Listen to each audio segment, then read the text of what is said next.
Final Fantasy had a big showing at PAX East this weekend, with Wizards revealing many exciting new parts of the set. Garland, Knight of Cornelia, is the first card shown. In Rakdos, he lets you surveil 1 whenever you cast a non-creature spell. You can also pay 7 to bring him back from the grave, transformed as Chaos the Endless. And when Chaos dies, place him on the bottom of his owner's library. A never-ending cycle for Garland and Chaos.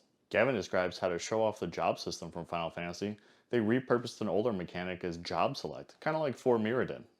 2 class equipments are shown, the White Mage's Staff and the Black Mage's Rod. Job Select says that when they enter, to create a 1/1 hero token and attach the equipment to it. The cards themselves have their job-specific flavor. The White Mage's Staff grants +1/+1, and when this creature attacks, gain 1 life, and it also adds the Cleric creature type. The Black Mage's Rod grants just +1/+0, but whenever you cast a non-creature spell, this creature deals 1 damage to each opponent and is a wizard, and his name is also Harry Potter! The Cloudseed Djinn is shown off in stunning art from Amano. The art controls the entire card. It will serve as a reprint of Nyxbloom Ancient, but with a powerful new artwork. Firion, Wild Rose Warrior, is here to show his take on managing equipment. Now I'm going to interrupt Firion and say I fully expect to see a lot of cards that interact with equipment, as that's a lot of the meat of what's going on in Final Fantasy. Find equipment, use it to be stronger. It may feel like we're overdoing equipment though, as we just had a Marvel Secret Lair with Captain America and Iron Man fully exploiting equipment as well. So I hope you aren't tuning this out just from equipment overload. I hope the rest of the show doesn't either. Firion grants equipped creatures haste, and creates a token copy of equipment when it enters if it's not already a token. The downsides is this token equipment will get sacked during the next upkeep, but does cost 2 less to equip. Firion's Swordmaster is another classic artwork by Amano, and it is a reprint of Shram Senior Edificer, a dwarf, allowing you to draw a card when you cast auras, equipments, or vehicles. Commune with Beavers is a callback to FF2, when Guy helps the party out by revealing he can talk to beavers and gets the party information they need to move forward. The card will let you look at the top 3 cards of your library, and reveal an artifact, creature, or land, and put it into your hand, and the rest onto the bottom of the library. From Final Fantasy III, we see the Darkness Crystal, with a lot of words on it. Black spells cost 1 less to cast. If a non-token creature an opponent controls would die, exile it and you gain 2 life. Then for 6 mana, tap and put a creature card exile with the Darkness Crystal onto the battlefield, tapped and under your control with 2 +1/+1 counters on it. There will also be a cycle of crystals, 1 of each color. They all cost 4 mana and provide the cost reduction for their color, but the other abilities haven't been revealed yet. Adventurer's Inn is a new land type called Town. We should expect to see many locations from around Final Fantasy to appear in this type. We see now the art teased earlier by Wizards for Cecil Dark Knight, 2/3 with Death Touch and the ability Darkness.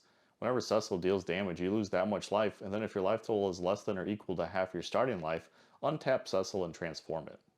We then get to use the Cecil Redeemed Paladin side of the card, who is a 4/4 lifelinker with Protect. Whenever Cecil attacks other attacking creatures you control, gain Indestructible until end of turn.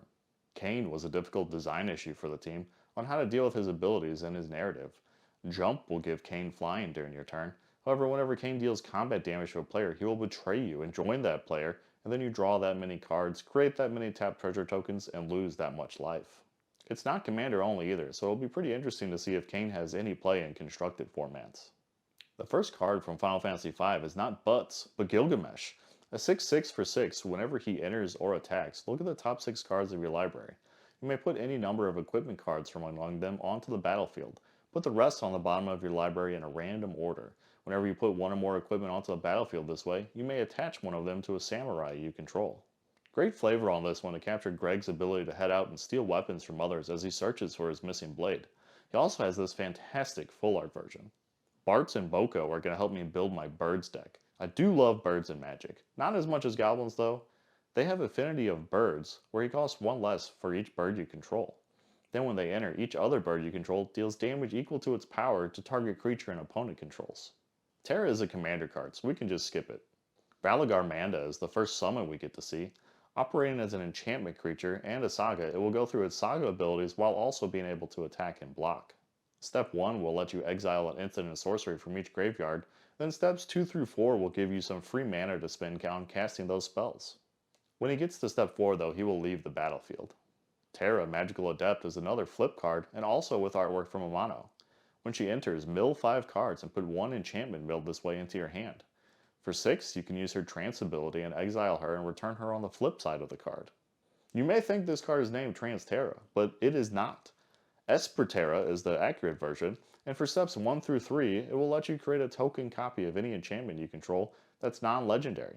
If it's a saga, then you can also put up to 3 lore counters on it, then sacrifice it at the start of your next end step.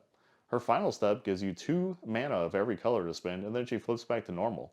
Is this just never ending though? Wouldn't you just be able to flip her again immediately with all that free mana? She seems super powerful, and in red-green as well. The designers also make note that the bonus mana you get is in the Esper colors while she's an Esper, so a little bit of an inside joke for them there. Of course, Kefka is very powerful as well. When he enters or attacks, each player discards a card. Then you draw a card for each card type among the cards discarded this way. For 8 colorless, each opponent sacrifices a permanent of their choice, and then you flip Kefka. Kefka, Ruler of Ruin, is a 5/7 with flying, and whenever an opponent loses life during your turn, draw that many cards. Traveling Chocobo is shown to be the mega chase card for the set, with a golden serialized version with only 77 copies to be found, and also only in English collector boosters. There are many colors of the Chocobo, and will let you look at the top of your library at any time. You can play lands and bird spells from the top of your library, and if a land or a bird entering the battlefield causes a triggered ability of a permanent you control to trigger, it triggers an additional time.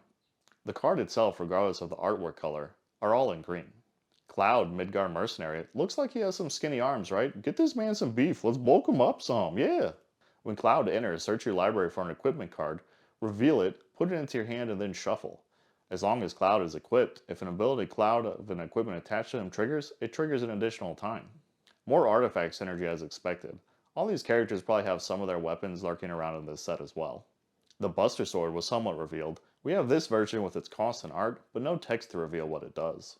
Sephiroth Fabled Soldier is a 3 mana black card, and when he enters or attacks, you may sacrifice another creature. If you do, draw a card. Whenever another creature dies, target opponent loses 1 life and you gain 1 life. If this is the 4th time this has happened this turn, transform Sephiroth. Sephiroth One-Winged Angel is a 5/5 with flying.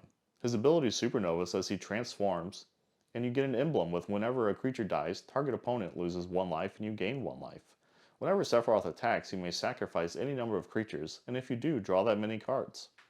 There are a lot of cards in the set so far that are worded appropriately while being main set cards, but they'll definitely work the same way inside of multiplayer formats too. Aerith Gainsborough is a 3 mana 2/2 lifelinker, and whenever you gain life, put a +1/+1 counter on Aerith. When she dies, put X counters on each legendary creature you control, where X is the number of counters on Aerith.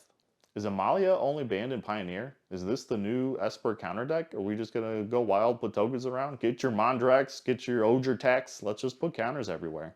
Tifa's main set card is a 2 mana 1/2 with trample and a landfall trigger to double her power until end of turn whenever a land you control enters. We're gonna need a lot of fetch lands for this one. The designers also say that in testing, Tifa was one of the most powerful cards, so a must pick if you see it in the draft. Now we finally get to see the card that everyone needs in their life. Squall Seed Mercenary. Squall has Rough Divide. Whenever a creature you control attacks alone, it gains Double Strike until end of turn. And whenever Squall deals combat damage to a player, return target permanent card with mana value 3 or less from your graveyard to the battlefield. Are we going to have some Orzhov aggro coming through in this set? And also, why isn't my homie Mythic? This is the card I've been waiting for. He's not even going to be serialized, and I can't even get him in Mythic. Renoa is shown, and when she enters, create Angelo, legendary 1/1 green and white dog creature token. Angelo Cannon says whenever Renoa attacks, another target creature you control gets +1/+1 until end of turn for each creature you control. Ultimecia Time Sorceress has a massive 8 mana ability to exile 8 cards from your graveyard and transform her. And when she transforms, you get to take another turn after this one. Kuja Genome Sorcerer is a bad man who creates a black wizard token at your end step. This token deals 1 damage to each opponent whenever you cast a non-creature spell. If you control 4 wizards, and Kuja is also a wizard himself, then transform Kuja into Trance Kuja, Fate Defied. This Kuja has Flamestar, an ability that says if a wizard you control would deal damage to a permanent or a player, it deals double that damage instead, so all those pings get a little bit stronger. Black is going to be going wild with all the extra damage doublers that's getting legal and standard too. Zidane's Through the Ages card is of him as Ragavan Nimble Pilferer, which probably makes the most sense. Vivi is a mana generator. It's a 0 mana ability, creates X mana in any combination of blue or red, where X is Vivi's power. Activate during your turn and only once each turn. And whenever you cast a non-creature spell, put a +1/+1 counter on Vivi, and it deals 1 damage to each opponent. Fire magic is the first insight into how the classic tiering of magic spells in Final Fantasy will appear in Magic the Gathering. It's a modal instant for 1 mana, you get Fire. For 2 mana, you get Fira, and for 5 more, you get Firaga. That's an excellent execution, in my opinion, of how these cards should work. Yuna, Hope of Spira is the first main set Final Fantasy X card we see. During your turn, Yuna and enchantment creatures you control have Trample, Lifelink, and Ward 2. At the beginning of your end step, return up to 1 enchantment card from your graveyard to the battlefield with a finality counter on it. Bahamut here is one of the intended targets for Yuna's ability. A beefy 9/9 for 9 summon, his first 2 steps destroy target non-land permanent, then draws a few cards, then shoots off Mega Flare to deal damage equal to the mana value of other permanents you control to each opponent. It's absolutely wild, because when he's done, Yuna's just going to bring him back again on at end step. Here's the full art version as well. This man is definitely going to hold some value. It fits into any deck with big creatures and prominent reanimators, and it looks awesome. Xanarkand Ancient Metropolis is the first card from the town card cycle shown off. It has a 6 mana optional cost to create a 1/1 colorless hero token and put a +1/+1 counter on it for each land you control. Then it can be played from exile. This whole cycle is going to include adventures on them, so that should be exciting to have adventures on lands. Another big man on campus here is Absolute Virtue, one of the most intense bosses ever created, and it was for Final Fantasy XI. It's an 8 mana 8/8, can't be countered, has flying, and grants you protection from everything.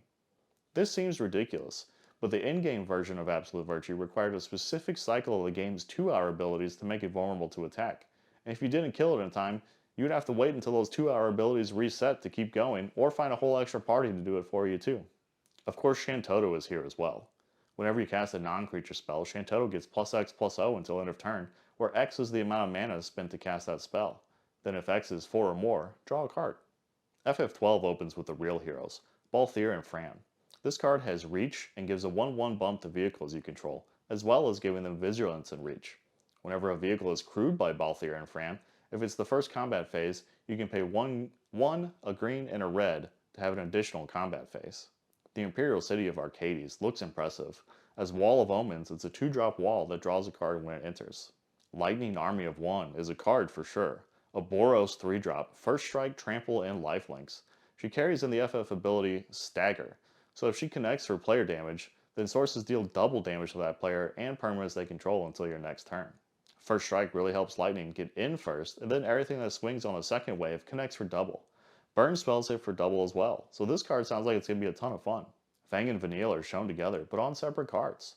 Fang says whenever 1 or more cards leave your graveyard, you draw a card and you lose 1 life, and it only triggers once per turn. Vanille says when she enters mill 2 cards, then return a permanent card from your graveyard to hand. At the beginning of your first main phase, if you both own and control Vanille and Fang, you may pay 5 and exile and meld them together into Ragnarok Divine. Ragnarok is a 7/6 with Vigilance, Menace, Trample, Reach, and Haste. When it dies, destroy target permanent and return target non-legendary permanent card from your graveyard to the battlefield. That's an absolutely ridiculous combo, and both these cards are uncommon, so you can have plenty of them available to you in draft. Our first appearance from FF14 is Hildebrand Manderville. He has an adventure for 3 mana, make a 2/2 black zombie token. His main card says creature tokens you control get +1/+1, and when Hildebrand dies, you may cast it from your graveyard as an adventure until the end of your next turn. Yashtola's first form is for a commander deck, so we'll just move on to main shed Yashtola. A 6 mana 3/5. She says at the beginning of your end step, exile target creature you control, then return it to the battlefield under your control. Then if it's the first end step of the turn, there's an additional end step after this step.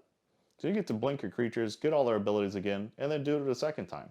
Primal Odin is a big body 6 mana, destroy target creature an opponent controls, and then step 2 he gains his named ability, Zantetsuken, I think, and if he connects with a player, that player loses the game. Step 3, draw 2, and each player loses 2 life. And Yuna's going to bring him back for a second turn, so enjoy dealing with that. The full art version here has some amazing sword styles going on as well. Summoner's Grimoire is one of the job equipments from Final Fantasy XIV. We'll make a 1/1 hero, and then equipped creature is also a shaman. And whenever this creature attacks, you may put a creature card onto the battlefield. If that card is an enchantment card, it enters tapped and attacking. So maybe you just play the Grimoire, and then you bring Bahamut or Odin down for free. That's absolutely insane too. Zodiark Umbral God is a 5 black 5/5 with indestructible, and when Zodiark enters, each player sacrifices half the non-god creatures they control of their choice, rounded down. Whenever a player sacrifices another creature, put a +1/+1 counter on Zodiark. At least he doesn't have trample, right? Noctis, Prince of Lucius, is an Esper 4/3 with lifelink, and he may cast artifact spells from your graveyard by paying 3 life in addition to paying their other cost. If you cast a spell this way, that artifact enters with a finality counter.